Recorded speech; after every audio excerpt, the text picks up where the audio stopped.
वनाधिकारी के कैंप कार्यालय में बेशकीमती 8 चंदन के पेड़ों को रातों रात काटकर कर लिया चोरी। वन विभाग सोता रहा चैन की नींद। वनों के संरक्षण और संवर्धन और रखरखाव के लिए जिस वन विभाग को जिम्मेदारी दी गई है और हर वर्ष भारत सरकार से लेकर राज्य सरकारें करोड़ों रुपये इस विभाग पर खर्च करती हो, वह विभाग अपने ही कैंप कार्यालय की 4 दीवारी के अंदर ही बेशकीमती चंदन के पेड़ों को नहीं बचा पाई है, तो इससे बड़ा शर्मनाक और लापरवाही व अकर्मण्यता क्या हो सकती है। मामला रुद्रप्रयाग वन विभाग कैंप कार्यालय का है, जहां वन अधिकारी के कैंप कार्यालय के बाहर से सालों से खड़े बेशकीमती चंदन के पेड़ पिछली रविवार की रात्रि को चोरों द्वारा काटकर चोरी कर लिए गए हैं। हमारे विश्वसनीय सूत्रों के अनुसार इन पेड़ों की कीमत 80 लाख से ज़्यादा बताई जा रही है। पूरे मामले को 1 सप्ताह का समय बीत चुका है, किंतु वन विभाग पूरे मामले में चोरों को पकड़ने की बजाय लीपापोती में जुटा हुआ है। पूरे मामले में जब हमने डीएफओ अभिमन्यु से जानकारी लेनी चाहिए तो डीएफओ द्वारा मीडिया को गुमराह किया गया। 2 घंटे तक हमें मिलने ही नहीं दिया गया। इससे यह भी साफ हो जाता है कि कैसे इस मामले से वे बचते नजर आ रहे हैं। जबकि हमारी टीम जब घटनास्थल पर पहुंची तो उन्होंने कैंप कार्यालय का गेट भी बंद कर दिया ताकि इस पूरे मामले को रफा दफा किया जा सके और मीडिया के कैमरों से सारे सबूत भी बचाए जा सके। हालांकि हमारे एक सहयोगी ने जब टेलीफोन पर डीएफओ अभिमन्यु से बात की तो उन्होंने बताया कि इस मामले में बड़े गिरोह का हाथ है जिसकी जांच चल रही है।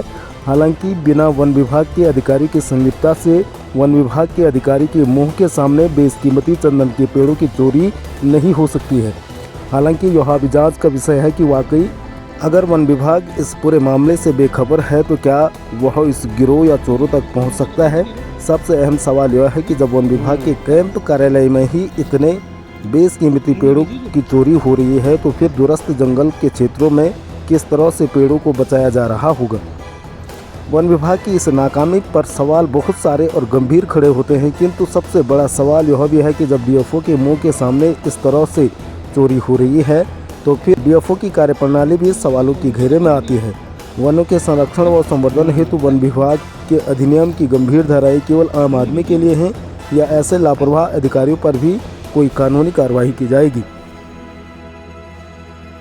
वैसे तो वन विभाग को वनों के संरक्षण के लिए एक विभाग तैयार किया गया हो, लेकिन वन विभाग के संरक्षण में अगर पेड़ों का कटान हो तो ये अपना आप में हैरान और परेशान कर देने वाला विषय है।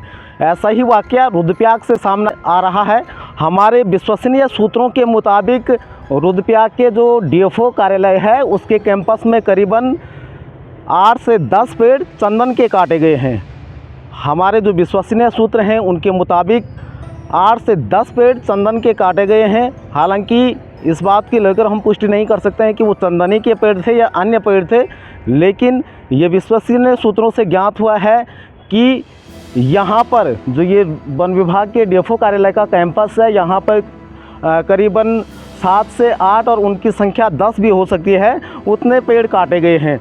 लेकिन जब हम इस बात की पुष्टि करने के लिए डीएफओ कार्यालय के पास आए, डीएफओ कार्यालय में आए और वनाधिकारी से मिलने की हमने कोशिश की तो पिछले 2 घंटे से वो हमको लगातार गुमराह कर रहे हैं।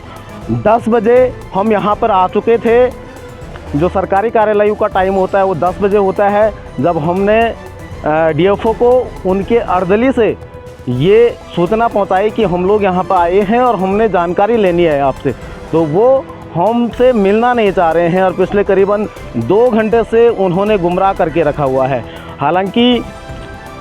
हालांकि उनको भी इस बात का पता है कि वो जो सूचना लेने आए हैं कहीं ना कहीं इसी के संबंध में वो सूचना लेने आ रखे हैं। लेकिन अपने आप में ये बहुत बड़ा विषय हो जाता है कि डीएफओ जो वनाधिकारी हैं उनके ठीक मुंह के सामने पेड़ों का कटान हो जाता है। यह अपने आप में बहुत बड़ा गंभीर विषय है। लेकिन इस पूरे मामले में पिछले रविवार की रात्रि को ये पेड़ यहाँ पे काटे गए थे, लेकिन पूरे मामले में कहीं ना कहीं लीपापोती की जा रही है, पर्दा डालने की कोशिश की जा रही है। रविवार से अब तक किसी को भी भनक नहीं है कि यहाँ पे पेड़ काटे गए हैं, सिवाय वन विभाग के पूरे कार्यालय के स्टाफ को। पूरे स्टाफ को इस बात का पता है कि यहाँ पे पेड़ों का कटान हुआ है, लेकिन उसके अलावा ये बात बाहर दबाई गई है। पिछले रविवार की रात्रि को चोरों ने पेड़ों को काट दिया था।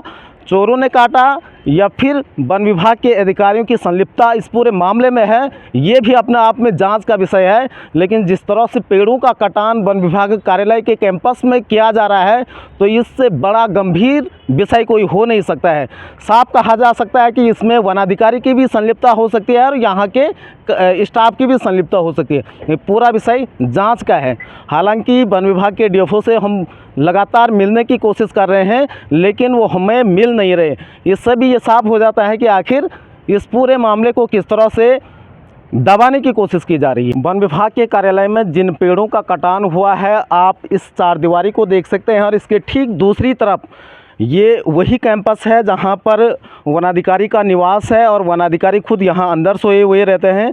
और जिस दिन बता रहे पिछले रविवार की रात्रि को उन करीबन 6 से 8 पेड़ों का कटान हुआ है और उन पेड़ों, जबकि जो यहाँ का चौकीदार हैं, गार्ड हैं, वो भी उस दिन यहीं मौजूद थे, लेकिन उसके बावजूद भी कैसे रातों रात 8 पेड़ काटे गए हैं, वो भी चंदन जैसी सबसे महंगी प्रजाति के पेड़ बता रहे हैं।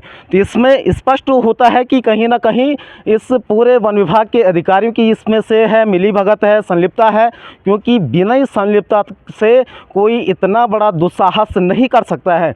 क्योंकि कैंपस के अंदर गार्ड रहते हैं, कैमरे तुम्हारे लगाए हुए हैं, लाइट यहाँ पर रहती है, उसके अलावा कह रहे कि अंदर अधिकारी भी सो रहे थे, लेकिन उसके बावजूद भी कैसे 8 पेड़ों की कटान हो गया है, 8 पेड़ रातों रात गायब हो गए हैं, और वो भी आपके मुंह के सामने जब ये सब कुछ हो रहा है, तो दूरस्थ वना क्षेत्र में किस तरह से अंधेरगर्दी हो रही होगी, किस तरह से वहाँ पे पेड़ों का कटान छपान हो रहा होगा, ये अपने आप में स्वतः ही सोचने वाला विषय है। लेकिन इस बात को आप समझ सकते हैं कि जिस तरीके से वनाधिकारी के इस कैंपस में 8 से 10 पेड़ों का कटान किया गया है, ये अपने आप में बहुत बड़ा और गंभीर विषय है, जिस पर गहनता से जांच होनी चाहिए और यहाँ के अधिकारियों के खिलाफ सख्त कार्रवाई की जानी चाहिए। हालांकि हमने डीएफओ से इस संबंध में बात करनी भी चाहिए, लेकिन डीएफओ हमसे मिलने के लिए तैयार नहीं है। पिछले 2 घंटे से हमको लगातार गुमराह किया जा रहा है, हमको मिलने नहीं दिया जा रहा है। तो इस बात का भी द्योतक है कि किस तरह से वनाधिकारी इस पूरे मामले में मिट्टी डालने की कोशिश कर रहे हैं।